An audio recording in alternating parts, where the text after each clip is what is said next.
Oi, gente, boa tarde. Meu grupo é composto por eu, Larissa, Laura Cordeiro e Estela.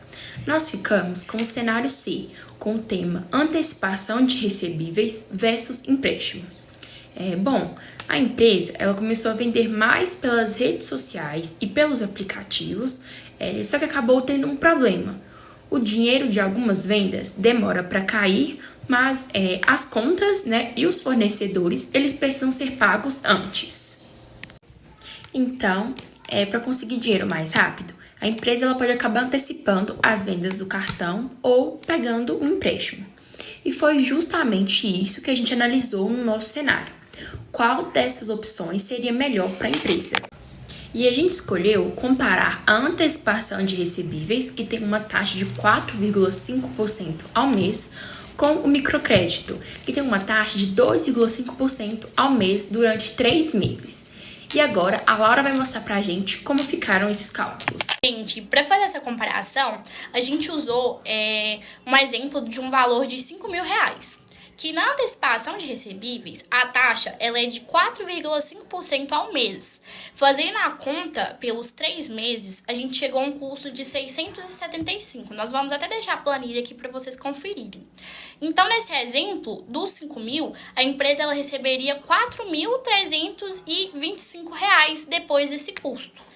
Já no microcrédito, a taxa ela passa a ser menor, que é uma taxa de 2,5% ao mês.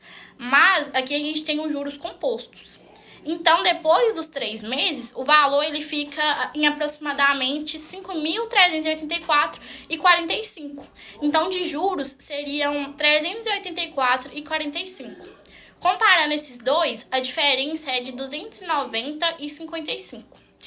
Nesse exemplo que a gente fez, o microcrédito ele acaba sendo a opção mais barata. Mas a gente não pode olhar só qual é a menor taxa. Nós também temos que olhar o custo total e o SET, porque podem existir outras tarifas e taxas também. Agora a Estela ela vai falar um pouco mais do que a empresa pode fazer para evitar esse problema. Bom, depois de fazer essa comparação, a gente pensou em algumas coisas que a Doce dos Deuses poderia fazer para não ficar dependendo tanto de empréstimos ou antecipações.